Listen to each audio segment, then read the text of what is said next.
We're planting roses. We built our house a little over a year ago. This whole area was just dirt. Today we are going to be planting some bare root fruit trees, 2 apple varieties, peach tree, and apricot tree. Here they all are, our 4 bare root trees. Okay, I've got my 5-gallon bucket filled with water. Take these out of the bag. Picking flowers. We're gonna let these soak while we prepare our holes.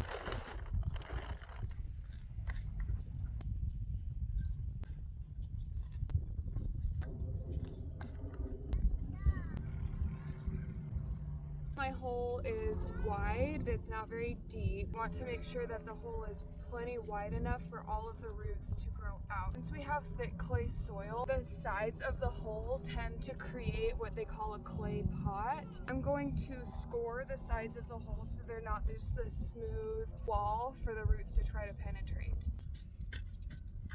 We're planting roses. We plant them over here, and they're the fruit trees. It's gonna be so fun! We're gonna have fruits. Lots of fruit. So exciting. These fruit trees are gonna grow some fruit all everywhere. It's gonna be so exciting. Should we put the apricot tree in this one? Yes. Okay. All right. We have 4 fruit trees. Is that amazing? Are you ready? And we're gonna do Here, what? Olivia, I need you to help me. Oh.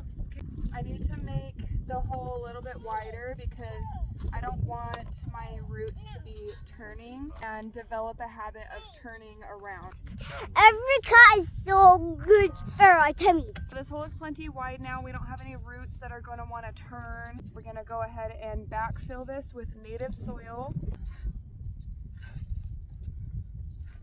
So now that we have this planted, we're going to water it in so that we get rid of any air pockets that might be down there by the roots. So I'm going to let that sit for a little bit and I'm going to go do the rest of the trees.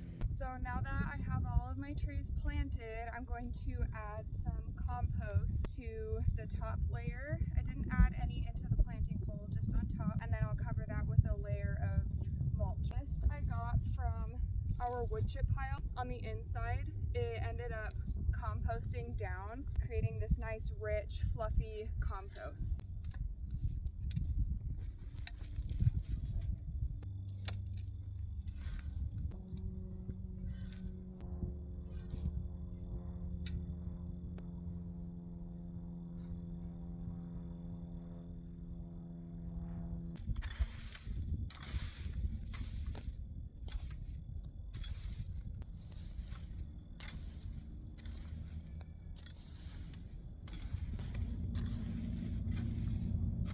I don't want any wood chips touching the trunk, so I'm going to leave a good space right here.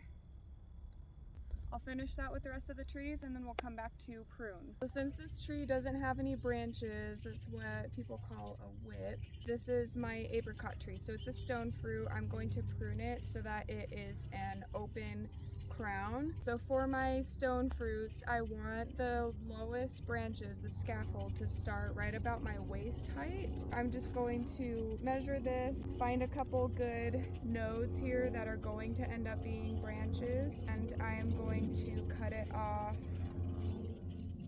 right here.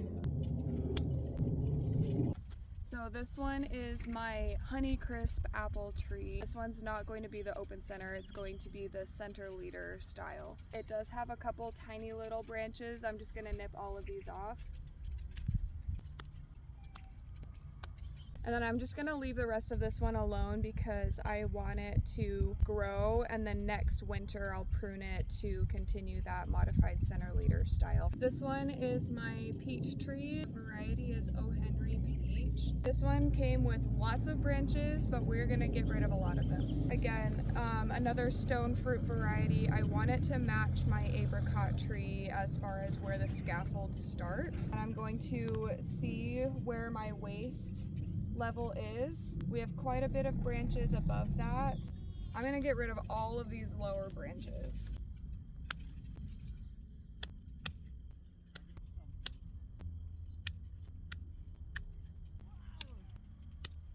And then I'm going to head this off right about here. I have a bud that's facing this way that will create another good addition to my scaffold.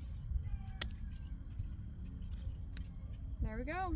So the next steps are creating the drip irrigation system and painting the trees to protect them from the sun. I'm going to create another video on that another time. Follow along as we continue to build our homestead from scratch.